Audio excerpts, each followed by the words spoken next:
Pemirsa, diduga akibat kelebihan muatan, sebuah lift di apartemen di kawasan Kemayoran, Jakarta Pusat terjatuh.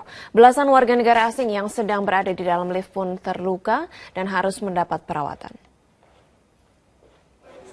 Belasan orang yang berada di dalam lift diketahui warga negara India sempat terjebak di dalam lift sebelum akhirnya lift jatuh ke bawah.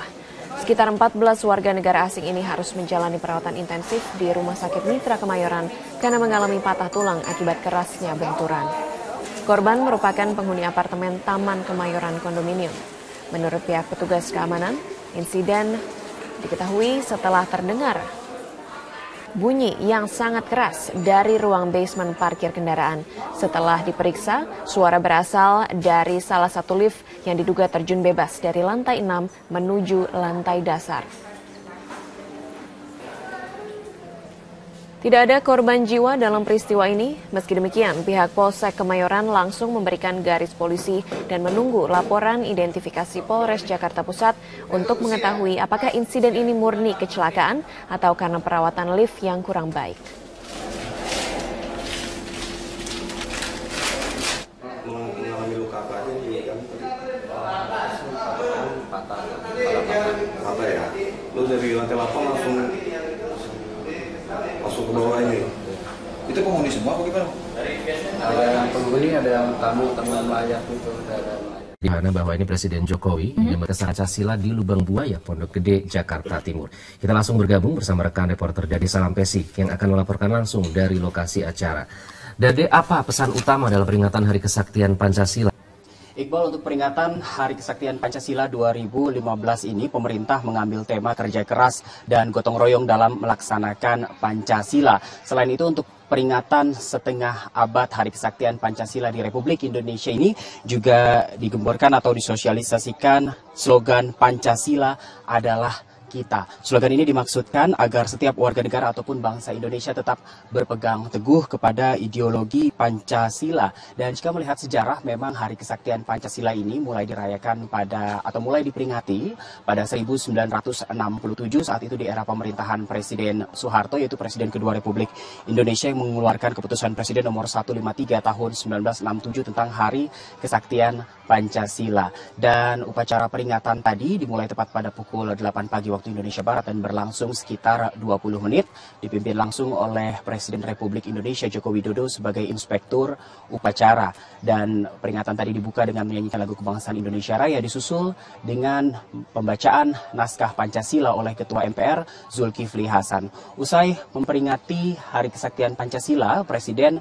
bersama sejumlah Menteri Kabinet Kerja yang hadir meninjau langsung sumur penyiksaan dan juga rumah penyiksaan yang ada di Kompleks Monumen Pancasila Sakti di area Lubang Buaya ini. Sejak pagi hari tadi, sebelum peringatan Hari Kesaktian Pancasila ini dimulai, sejumlah Menteri Kabinet Kerja dan juga pejabat-pejabat dalam negeri lainnya juga sudah mulai terlihat datang, seperti ada Menteri BUMN Rini Sumarno, Menteri Dalam Negeri Cahyo Kumolo, dan juga Gubernur DKI Jakarta Basuki Cahayapurnama. Tidak hanya pejabat dalam negeri, sejumlah perwakilan dari Kedutaan Besar Negara Sahabat juga memenuhi undangan Indonesia untuk hadir ke peringatan Hari Kesaktian Pancasila hari ini. Tadi terlihat ada dari Kedutaan Meksiko, Myanmar, Kamboja, dan beberapa negara lainnya. Selain itu, dengan Hari Kesaktian Pancasila ini diharapkan juga warga Indonesia ataupun masyarakat bisa menghargai ideologi Pancasila yang dapat mengakomodir kemajemukan bangsa Indonesia. Sumi, Johanna, dan Iqbal, kembali ke Anda. Baik, terima kasih Dade Salampesi melaporkan langsung dari kawasan Lubang Buaya. Selamat pagi pemirsa, 1 Oktober diperingati sebagai Hari Kesaktian Pancasila. Namun peringatan Hari Kesaktian Pancasila ini semestinya tidak hanya sekedar ritual upacara saja, namun lebih pada pelaksanaan nilai-nilai luhur Pancasila. Mengingat sejak reformasi, Pancasila cenderung jauh dari memori kolektif bangsa yang sudah jarang diucapkan dan dibahas dalam kehidupan berbangsa dan bernegara, dan bahkan diperparah dengan isu-isu SARA yang tentunya mengancam persatuan bangsa Indonesia. Indonesia. Nah, bagaimana gotong royong dalam melaksanakan Pancasila itu akan menjadi pembahasan kami pagi ini dalam perbincangan khas 8-11 bersama saya Lucia Saharwi. Sudah hadir di studio Bapak Kacung Marijan, Dirjen Kebudayaan Kemendikbud, Bapak Arief Purboyo Mukiat, Deputi 6 Bidang Koordinasi Kesatuan Bangsa Kemenpolhukam, dan Bapak Arianto Nurhadi, putra almarhum Legend TNI Anumerta MT Haryono. Selamat pagi semuanya. Selamat pagi. Ya, sebentar lagi ya, tanggal 1 Oktober kita biasanya memperingati Hari Kesaktian Pancasila ya, Pak Kacung. Selalu ada peringatan Hari Kesaktian Pancasila setiap tahunnya. Nah, bagi Ditjen Kebudayaan, apa makna peringatan Hari Kesaktian Pancasila ini? Itu memberikan peringatan kepada kita bahwa ideologi bangsa yang menjadi ideologi final itu ternyata masih dipahami belum final oleh kelompok-kelompok tertentu. Maksudnya belum final bagaimana, Pak? Ya, ada yang ingin mengganti itu kan belum final. Oke. Kan? Kalau sudah final kan nggak ingin diganti. Iya. Nah, jadi peringatan ini untuk mengingatkan kita semuanya. Kita harus menjaga Pancasila itu sebagai ideologi final. Kan harus disingkirkan karena memang kita sudah menyepakati itu. Dan bagi kita tidak hanya sekedar menjadi slogan itu ideologi final, Ya. tapi bagaimana itu menjadi bagian dari kehidupan berbangsa dan bernegara sehari-hari. Oke, tapi benar tidak Pak menurut Anda bahwa sejak reformasi Pancasila ini cenderung dilupakan begitu? Sebetulnya enggak juga, bahwa misalnya secara formal tidak ada lagi penataran P4, iya. Tapi tidak berarti kemudian Pancasila dilupakan semua juga enggak. Bisa saja pelajaran yang berkaitan dengan Pancasila juga masih ada. Orang yang berusaha untuk mengamalkan Pancasila juga ada. Ya kan, ketuhanan yang Maha Esa. Kita percaya kepada ada Tuhan. Kan masih banyak tuh. Kemanusiaan, orang yang punya perhatian kepada nilai kita juga banyak. Oke, ada yang gontok-gontokan, tetapi yang ingin persatuan juga masih banyak. Jadi niat dan tekad untuk mengamalkan nilai Pancasila juga masih banyak. Walaupun secara formal memang slogan sebelum tahun 98. Oke, Pak Arianto sebagai anak salah satu pahlawan revolusi ya Pak ya, apa makna kesaktian Pancasila bagi Anda? Ya, kalau kita lihat sebetulnya begini, Pancasila kan merupakan dasar negara dan juga merupakan sebagai simbol daripada pemersatuan bangsa ini, dan juga sebagai asasnya di dalam mempersatukan bangsa ini. Kalau saya melihat ya, sebetulnya momentum ini tanggal 1 Oktober besok itu adalah merupakan momentum di mana kita itu bisa merenung kembali, melihat refleksi kembali mengenai apakah nilai-nilai Pancasila itu.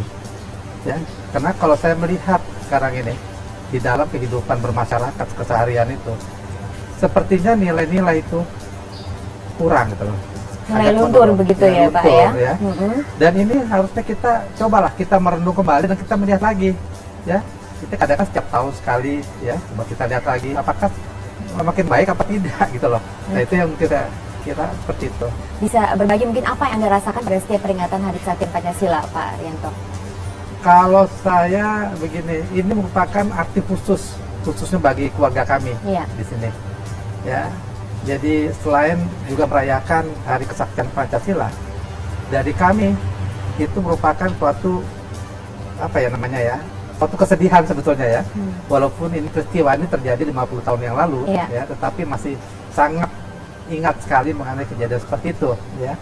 Di mana kebahagiaan keluarga kami itu tiba-tiba harus hilang begitu saja karena kejadian yang terjadi pada tanggal 1 Oktober dini hari.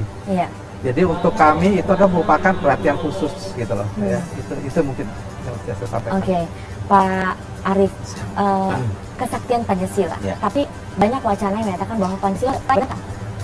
Saya kira begini, pengertian sakti ini terjemahkan seolah-olah seperti mistik atau supranatural, tapi ini adalah keyakinan daripada bangsa Indonesia akan Pancasila ini sebagai kepribadian bangsa ya.